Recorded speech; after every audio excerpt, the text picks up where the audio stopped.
Alô, pessoal. Vocês devem estar informados de que a polícia, chefiada por um delegado que foi assessor condecorado do governador petista de Minas Gerais, foi proibida de divulgar os dados da investigação declaradamente para não ajudar o Bolsonaro. Mas, ao mesmo tempo, o assassino foi autorizado a dar 2 entrevistas para ferrar com a candidatura Bolsonaro. É o último golpe, a última cartada desses que já viram que estão encurralados pela população que os odeia e que vão tentar uma cartada final culpando o próprio partido do Bolsonaro por este crime cometido por um membro do PSOL. Muito bem. Então o pessoal pode se perguntar como foi possível nós chegarmos a isto, em que um crime eleitoral é cometido na sua cara, a ser pelo delegado, pela polícia, pelo governo, pelos órgãos de comunicação, assim, na véspera de uma eleição. Como pudemos chegar a isso? Então, para isso, nós temos que voltar um pouco no tempo e contar a história direito. Quando houve a tal da redemocratização, todos os políticos que emergiram das catacumbas ou voltaram do exílio eram esquerdistas, todos eles, alguns profundamente comprometidos com o Partido Comunista desde há décadas, né? E tinha 2 ou 3 exceções que eram pessoas fraquíssimas, que vieram a compor o tal do PFL, que era um partido nominalmente liberal, mas que sempre procurava mostrar que não era tão direitista assim, sempre tentava dar um showzinho de isentismo, dizendo que era a favor da causa gay, da causa essa, causa aquela outra causa feminista, abortista, etc, etc, para não parecer muito direitista, né? Eu me lembro até que um membro dele, que era o Cláudio Lembo, né? Cláudio Lembo, quando eu o conheci, ele me apresentou aos seus colegas do Mackenzie, dizendo: este é o homem mais direitista do Brasil.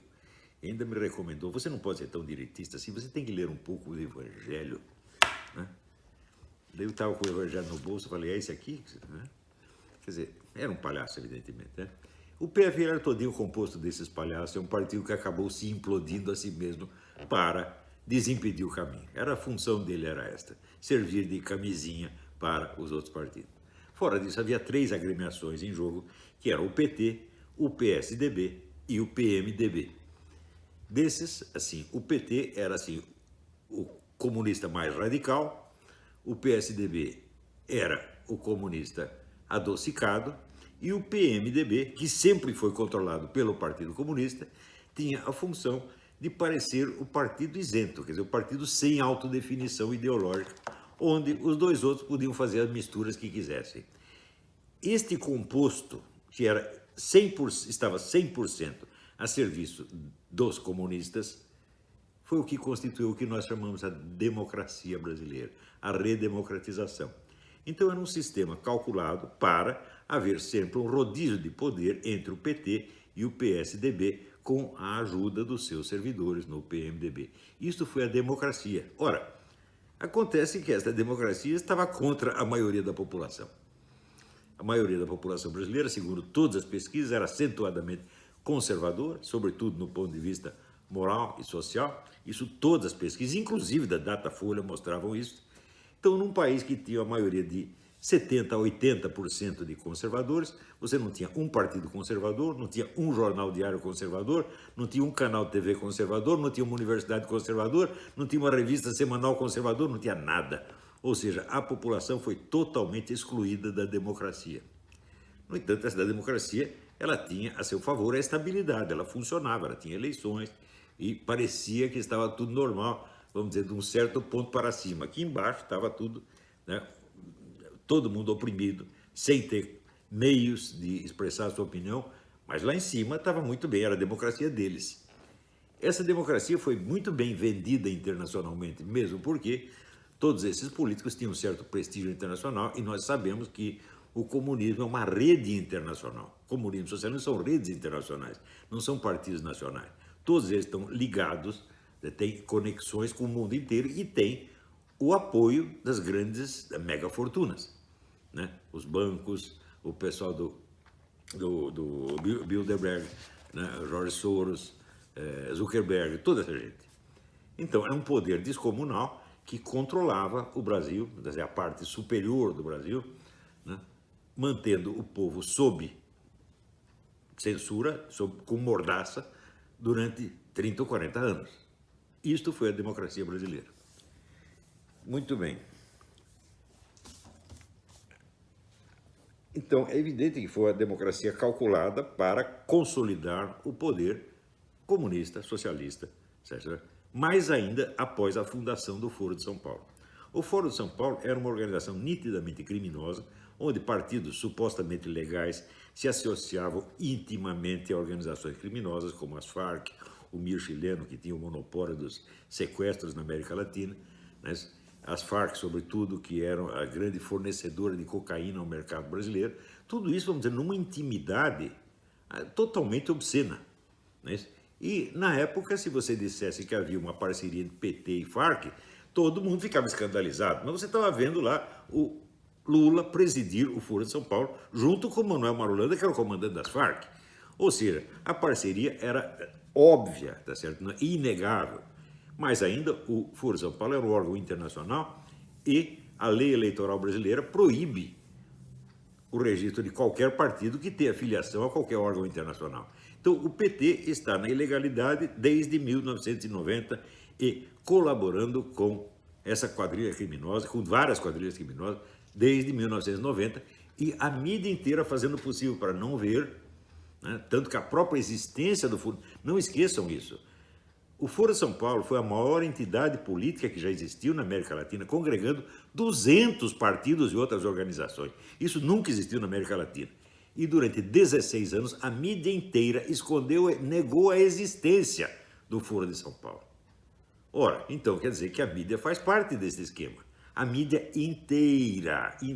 Claro que sempre tem um ou outro que não concorda, mas tem que ficar quietinho, porque a maioria da redação o oprime e não deixa falar. Tá certo? Então, veja, uma coisa que eu recomendo para vocês entenderem tudo que aconteceu e está acontecendo na América Latina e no Brasil é isso aqui. Leonardo Coutinho, Hugo Chávez, o Espectro. Isso aqui mostra, baseado só em documentos oficiais do começo até o fim, o envolvimento do governo da Venezuela no tempo do Hugo Chávez e agora, narcotráfico, terrorismo no mundo inteiro. Por que a Venezuela foi para o buraco? Por que acabou a economia venezuelana? Porque o Hugo Chávez, que se elegeu prometendo restaurar a economia, destruiu tudo, financiando o terrorismo e narcotráfico no mundo inteiro, com a ajuda do seu Lula e do PT. Então, esta gente está envolvida numa rede criminosa de tamanho descomunal. Tanto que condenaram o Lula por causa de um sítio ou de um apartamento é ridículo, né? Isso aí é a mesma coisa que você condenar o Stalin porque o Stalin peidou, você tá entendendo? A proporção é esta. Quer dizer, estão pegando os crimes pequenos porque os grandes são grandes demais e todo mundo tem medo de mexer nisso. Então, não deixem de ler esse livro. Agora, este camarada aqui, ele era repórter da Veja. E ele conta, eu vou dar aqui só ler 2 linhas, só para você ter ideia de como é que são as coisas. Em abril daquele ano, 2001, a revista Veja publicou uma capa sobre a presença de extremistas islâmicos no Brasil. Alguns deles eram procurados em seus países de origem por terem realizado atentados. Outros eram identificados como membros ativos dessas organizações. Assinada por mim e pelo fotógrafo Manuel Marques, a reportagem se baseou exclusivamente em documentos oficiais. Coube-nos localizá-los e mostrá-los no seu novo habitat. O trabalho provocou 2 efeitos. Levou-me a ser mal falado entre os colegas de redação nas mesas de bar. Esse é um dos efeitos. O outro não interessa. Veja, a classe jornalística é 100% cúmplice desta coisa. São todos criminosos, gente. Não estou brincando. Então, se você ainda tem um pingo de confiança em Folha de São Paulo, Globo, Estadão, Veja, você está sendo simplesmente enganado, porque faz parte do esquema para manter no poder PT e PSDB contra a vontade expressa da maioria da população. E para dar a essas organizações os meios de cometer todos os crimes que desejem, sem jamais ser punidos.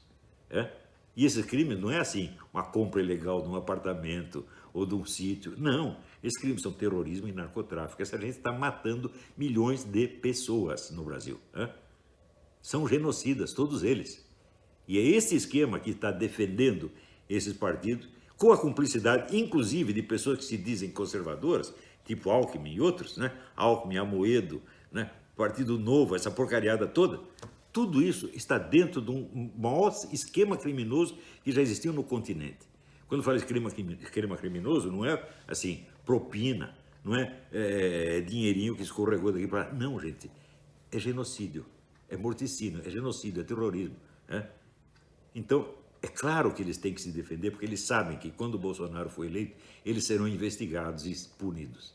Eles não podem permitir que isso aconteça de jeito nenhum. Então estão se apegando a tudo, inclusive a este crime eleitoral explícito, descarado e obsceno que será colocar esse seu Adélio, esse criminoso, na televisão, na véspera da eleição, para prejudicar um candidato. Gente, acordem, vocês não é uma disputa política, não é uma disputa eleitoral, tá certo? É uma disputa contra o banditismo organizado, contra criminosos, psicopatas, gente sem escrúpulo de espécie alguma, incluindo os colaboradores mais suaves, tipo Alckmin. Todos eles estão metidos nisso, todos sem exceção, tá? Então, acordem, ou eleger o Bolsonaro ou dizer adeus ao Brasil. Até a próxima, obrigado. Não esqueçam uma coisa, visitem o meu Patreon.